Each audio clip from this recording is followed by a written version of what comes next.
नमस्कार दोस्तों, मैं मुकेश सिराधना। हमारे YouTube चैनल MK एजुकेटर पर आपका स्वागत है। हम इस क्लास में पढ़ने वाले हैं हिंदी का महत्वपूर्ण टॉपिक विशेषण से संबंधित कुछ जो क्वेश्चंस हैं वो देखने वाले हैं आज की क्लास में। देखिए, हमने पिछली 2 क्लासों में संज्ञा और सर्वनाम से संबंधित कुछ क्वेश्चंस हमने कर लिए हैं। आज की क्लास में हम विशेषण से संबंधित क्वेश्चन करने वाले हैं जो विभिन्न एग्जामों में आए हुए क्वेश्चन हैं। देखिए, हमारी स्क्रीन पर हमारा पहला प्रश्न दे रखा है कि कौन सा विकारी है, यानी इन 4 ऑप्शनों में ये बताना है कि विकारी कौन सा है। तो हम जानते हैं कि विकारी शब्द वो होते हैं जो जिनका रूप परिवर्तित होता है, जैसे कि संज्ञा है, सर्वनाम और विशेषण और क्रिया। ये 4 क्या होते हैं? विकारी शब्द होते हैं। विकारी शब्दों की संख्या कितनी होती है? 4 होती है। कौन कौन सा होता है? देखिए, एक होता है संज्ञा, एक होता है सर्वनाम और विशेषण और क्रिया। ये 4 विकारी शब्द होते हैं चारों। ठीक है, कौन सा विकारी शब्द है? तो देखिए, क्रिया विशेषण ये अविकारी शब्द है। संबंध बोधक और समुच्चय बोधक ये क्या है? अविकारी हैं। और विशेषण इसमें क्या है? विकारी शब्द है। विकारी शब्द वो होते हैं जो परिवर्तन होते हैं, जिनके लिंग वचन के आधार पर उनमें परिवर्तन किया जा सकता है, तो वे शब्द क्या होंगे? विकारी होंगे। और जिनमें लिंग वचन के आधार पर उनमें परिवर्तन नहीं कर सकते हैं वो कौन से होते हैं? अविकारी शब्द होते हैं। तो इन 4 ऑप्शनों में ए और सी और डी ये क्या है? अविकारी शब्द है। और विशेषण क्या है? एक विकारी शब्द है। तो हमारा राइट आंसर क्या रहेगा? बी ऑप्शन रहेगा, विशेषण। विशेषण एक विकारी शब्द है। अब देखिए, अगला क्वेश्चन दे रखा है हमारा कि मदन काली पतलून पहनकर खेलने आया है में विशेषण है। देखिए, इसमें विशेषण हमें बताना है कि कौन सा शब्द विशेषण है। कि मदन काली पतलून पहनकर खेलने आया है। तो देखिए, पहला ऑप्शन दे रखा है काली, दूसरा ऑप्शन दे रखा है मदन, तीसरा ऑप्शन दे रखा है पतलून और चौथा ऑप्शन दे रखा है खेलने। तो इन चारों ऑप्शनों में हमें बताना है कि कौन सा सही राइट आंसर होगा। तो देखिए, यहाँ देखिए पतलून क्या है? पतलून एक विशेष्य है। क्या है? विशेष्य है। और इसकी विशेषता बताने वाला क्या होता है? विशेषण होता है। तो विशेषण इसमें क्या हो गया? काली हो गया। क्या हो गया? काली हो गया। देखिए, पतलून कैसा है? काला रंग का है। तो ये इसमें विशेषण क्या हो गया? काली हो गया। तो विशेषण क्या होता है? देखो, विशेष्य की विशेषता बताता है, यानी विशेष्य क्या है? पतलून है। तो पतलून की विशेषता बता रहा है काली, कि वो काला रंग का पतलून है। तो इसमें विशेषण शब्द होगा काली। तो राइट आंसर ए होगा। ठीक है, अब हम चलते हैं 3 नंबर के क्वेश्चन पे। 3 नंबर का क्वेश्चन दे रखा है कि प्रभा एक सुशील कन्या है, वाक्य में विशेष्य है। देखिए, विशेष्य और विशेषण 2 अलग अलग शब्द है। विशेषण और एक होता है विशेष्य।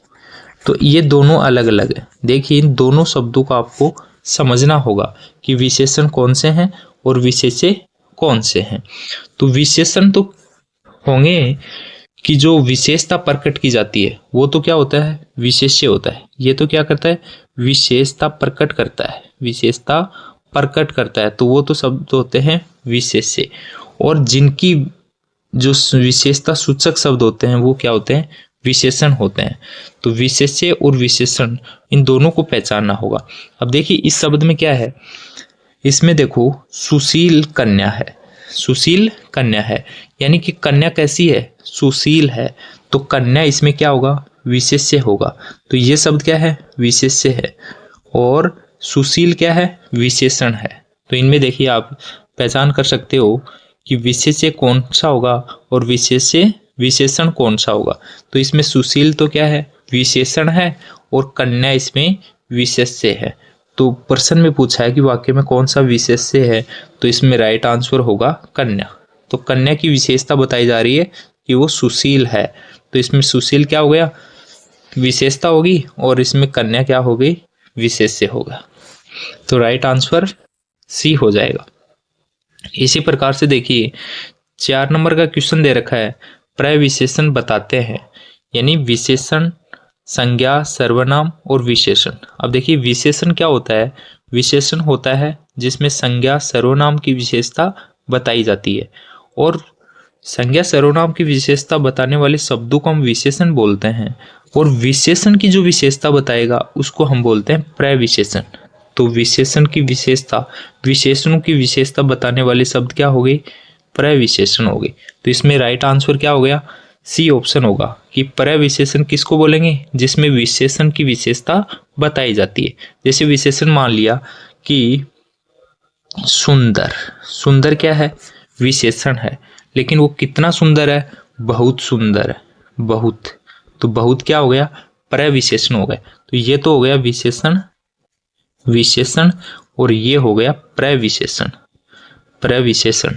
तो विशेषण की विशेषता बताने वाले शब्दों को प्रविशेषण बोलते हैं। तो जैसे बहुत, कम, अधिक, तो ये शब्द क्या है, प्रविशेषण सूचक शब्द हैं। अब देखिए, अब हम चलते हैं 5 नंबर के क्वेश्चन पे। 5 नंबर का क्वेश्चन दे रखा है, इनमें से किस विकल्प के सभी विशेषण संज्ञा से बने हैं। यानी कुछ शब्द ऐसे होते हैं जो कुछ जो विशेषण ऐसे होते हैं जो संज्ञा सर्वनाम से बनते हैं, और कुछ विशेषण ऐसे होते हैं जिसमें उपसर्ग, प्रत्यय इनके द्वारा बनते हैं।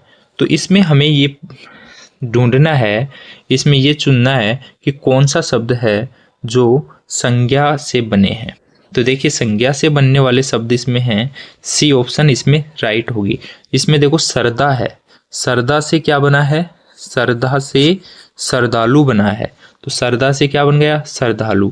और रंग से क्या बना है, रंगीला, रंग से क्या बना है, रंगीला। ये दोनों श्रद्धा और रंग, ये दोनों क्या है, संज्ञा है, और संज्ञा से क्या बना है, विशेषण बना है। तो श्रद्धालु और रंगीला ये क्या है, विशेषण है, संज्ञा द्वारा निर्मित। अब देखिए 6 नंबर का क्वेश्चन दे रखा है कि कौन सा विशेषण नहीं है। इसमें ये बताना है कि कौन सा विशेषण नहीं है। तो देखिए इकहरा विशेषण है, सुवासित ये भी विशेषण है, साप्ताहिक ये भी विशेषण है। देखिए विशेषण क्या होता है, कुछ प्रत्यय या उपसर्गों के द्वारा बनते हैं। अब देखिए इसमें साप्ताहिक इक प्रत्यय लगा हुआ है ना, इसमें प्रत्यय उपसर्गों के द्वारा जो निर्मित होते हैं वो विशेषण होते हैं। देखिए अब इसमें ये दे रखा है प्राथमिकता, प्राथमिकता में देखो क्या है, ये विशेषण नहीं है, विशेषण नहीं है। तो विशेषण देखो क्या होता है, प्राथमिक क्या है, विशेषण। एक बार देखो मैं बता देता हूं, इसमें देखिए, इसमें देखिए ये प्राथमिक क्या है, प्राथमिक, प्राथमिक एक विशेषण है। और जो भाववाचक, भाववाचक संज्ञा का उदाहरण है कौन सा, प्राथमिकता। प्राथमिकता किसके द्वारा निर्मित है, प्राथमिकता, प्राथमिकता है, ये प्राथमिकता क्या है, भाववाचक, भाववाचक संज्ञा का उदाहरण है। तो इसमें राइट आंसर क्या रहेगा, बी ऑप्शन रहेगा कि कौन सा विशेषण नहीं है। तो इसमें प्राथमिकता विशेषण नहीं है। प्राथमिकता तो क्या है, भाववाचक संज्ञा का उदाहरण है, और प्राथमिक क्या है, विशेषण है। तो इसमें प्राथमिक तो विशेषण होगा, लेकिन प्राथमिकता एक भाववाचक संज्ञा का उदाहरण है। ठीक है, समझ में आ गया होगा। अब हम चलते हैं 7 नंबर के क्वेश्चन पे। 7 नंबर का क्वेश्चन दे रखा है कि संज्ञा से बना विशेषण नहीं है, संज्ञा से बना विशेषण इसमें कौन सा नहीं है। तो देखिए इसमें इससे बना कौन सा नहीं है, इसमें राइट आंसर क्या रहेगा, प्राथमिक। प्राथमिक क्या संज्ञा से बना विशेषण नहीं है। फिर देखिए 8 नंबर का दे रखा है, इनमें से कौन सा शब्द भाववाचक संज्ञा से बना विशेषण नहीं है। तो भाववाचक संज्ञा से बना विशेषण कौन सा इसमें नहीं है। तो इसमें देखो कौन सा होगा, डी ऑप्शन राइट आंसर होगा। तो इसमें प्राथमिक क्या है, भाववाचक संज्ञा से बना विशेषण नहीं है, क्योंकि भाववाचक संज्ञा क्या होती है, प्राथमिकता।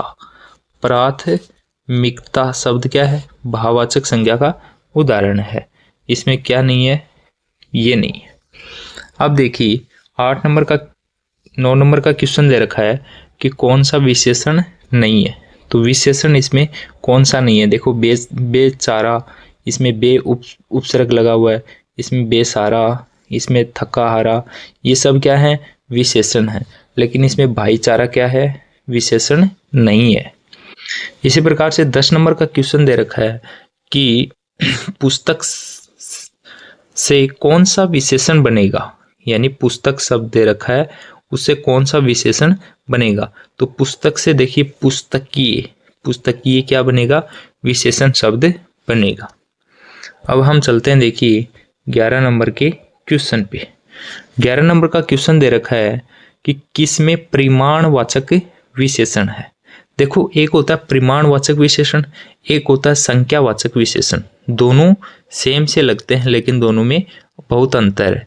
देखिए परिमाणवाचक विशेषण क्या होते हैं, जिसमें नाप तोल होता है, जिसमें नाप के या तोल मापा जाता है, उसको बोलते हैं परिमाणवाचक विशेषण। और जिनको हम गिना जाते हैं या जिनको हम गिनकर पता लगाते हैं वो होता है संख्यावाचक विशेषण। तो देखो परिमाणवाचक भी दो प्रकार के होते हैं, एक होता है निश्चित होते हैं और एक होते हैं अनिश्चित, निश्चित और अनिश्चित। तो निश्चित में तो देखिए कितना, जैसे मान लिया 5 किलो है, 4 क्विंटल है, ये क्या होते हैं, निश्चित होते हैं। इसमें देखो अनिश्चित परिमाणवाचक कौन से होंगे, जैसे बहुत, बहुत सारा, ये क्या होते हैं, बहुत सारा, ये सारे क्या होते हैं, अनिश्चित परिमाणवाचक विशेषण के उदाहरण है। तो देखो परिमाणवाचक में तो होगा जिसमें नाप के या तोल के हम पता लगाते हैं, तो उसको बोलते हैं परिमाणवाचक। और संख्यावाचक जो विशेषण होता है उसमें हम गिनकर पता लगाते हैं। देखिए हमारा प्रश्न दे रखा है कि किसमें परिमाणवाचक विशेषण है, यानी जिसको हम नाप के या तोल के लगाते हैं। देखो सोहन 5 किलो दूध पी गया। दूसरा दे रखा है थोड़े बच्चे दिखाई दे रहे हैं। रमन 5 केले खा गया। आज मैंने अधिक अंगूर खा लिए। तो इसमें कौन सा होगा, परिमाणवाचक का उदाहरण होगा सोहन 5 किलो दूध पी लिया। तो इसमें देखो 5 किलो क्या है, दूध पिया है, तो दूध को हमने नापा है या तोल के उनको पता लगाया कि 5 किलो दूध है, तो ये परिमाणवाचक विशेषण का उदाहरण है। अब देखिए 12 नंबर का क्वेश्चन दे रखा है, किस विशेष्य के साथ परिमाण बोधक विशेषण प्रयुक्त हुआ है, यानी कौन से, देखो ये विशेष्य है, विशेष्य शब्द जैसे आदमी विशेष्य है, घी इसमें विशेष्य है, इसमें पेड़ विशेष्य है और देश विशेष्य है। तो इस विशेष्य से पहले जो विशेषण लगा है उसमें परिमाण बोधक विशेषण का हमें बताना कि कौन से में परिमाण बोधक हुआ है।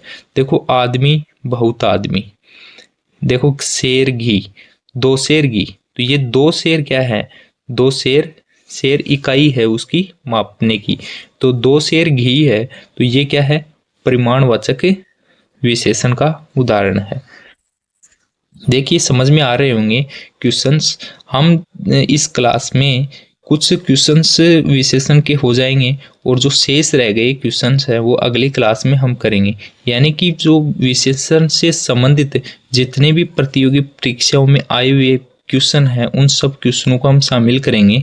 कुछ क्वेश्चन इस क्लास में होंगे और कुछ क्वेश्चंस नेक्स्ट क्लास में शामिल करने वाले हैं, तो आप बने रहिए। देखिए 13 नंबर का क्वेश्चन दे रखा है कि किस में परिमाणवाचक विशेषण है। तो परिमाणवाचक विशेषण देखना है इसमें। देखिए खेल का मैदान लंबा है, पंकज अच्छा गायक है, मैं सफ़ेद कमीज नहीं पहनता, इस बार बारिश में बहुत ओले गिरे। तो इसमें देखिए बहुत ओले गिरी है, तो इसमें परिमाणवाचक विशेषण का उदाहरण है, लेकिन परिमाण कौन सा है, एक निश्चित नहीं है, बहुत सारे, कितने हैं ये नहीं पता है। तो इसमें परिमाणवाचक कौन सा हो गया, अनिश्चितवाचक परिमाणवाचक हो गया, यानी अनिश्चित परिमाणवाचक विशेषण का उदाहरण है। तो इसका राइट आंसर क्या रहेगा, डी ऑप्शन रहेगा। अब देखिए 14 नंबर का क्वेश्चन दे रखा है। 14 नंबर का क्वेश्चन दे रखा है, खीर तैयार करने में आधा किलोग्राम दूध लग गया। इस वाक्य में किस विशेषण का प्रयोग किया गया है, यानी खीर तैयार करने में आधा किलोग्राम दूध लग गया। तो इसमें देखो आधा किलो दूध ग्राम, ये क्या है, परिमाणवाचक को दर्शा रहा है, परिमाणवाचक को दर्शा रहा है। तो इसका राइट आंसर क्या रहेगा, सी ऑप्शन रहेगा। देखिए दूध मापने की इकाई क्या है, किलोग्राम है, और कितना है वो, आधा किलो दूध है। तो इसको हम नाप के या तोल के पता लगा सकते हैं, तब इसको बोलते हैं परिमाणवाचक विशेषण का उदाहरण है। अब देखिए 15 नंबर का क्वेश्चन दे रखा है कि किस क्रम में गुणवाचक विशेषण का उदाहरण है। अब देखिए गुणवाचक विशेषण का इसमें देखना है कि कौन से में गुणवाचक विशेषण है। तो गुणवाचक वे शब्द होते हैं जो किसी संज्ञा या सर्वनाम के गुण, दोष, रंग, आकार, स्वभाव, दशा आदि का बोध कराते हैं, उसको हम बोलते हैं गुणवाचक विशेषण। तो इसमें देखिए कौन सा सही आंसर होगा। तो बच्चों की त्वचा मुलायम होती है, तो ये क्या बता रहा है, मुलायम होती है, कठोर होती है, या उसका स्पष्ट, कठोर, कोमल है, खुरदरा है, ये सब क्या है, इसके उदाहरण हैं, यानी गुणवाचक के उदाहरण हैं। जैसे रंग में काला है, पीला है, चमकीला है, ये भी क्या है, गुणवाचक विशेषण के उदाहरण हैं। जैसे गुण है, अच्छा है, बुरा है, दोष है। वैसे ही देखिए स्वाद में खट्टा है, मीठा है, मधुर है, तो ये सब क्या है, गुणवाचक विशेषण के उदाहरण है। तो इसमें राइट आंसर क्या रहेगा, ए ऑप्शन रहेगा। तो देखिए आज की क्लास में हमने 15 क्वेश्चन किए हैं जो कि विशेषण से संबंधित क्वेश्चन हैं, और ये सब क्वेश्चंस अलग अलग एग्जाम में आए हुए हैं। और अब नेक्स्ट क्लास में हम जो क्वेश्चन करेंगे वो क्वेश्चन शामिल करेंगे, यानी कि हमारा टॉपिक कंप्लीट नहीं हुआ है इस क्लास में। जो अगली क्लास में हम नए क्वेश्चनों के साथ में मिलते हैं, तब तक के लिए धन्यवाद, थैंक यू।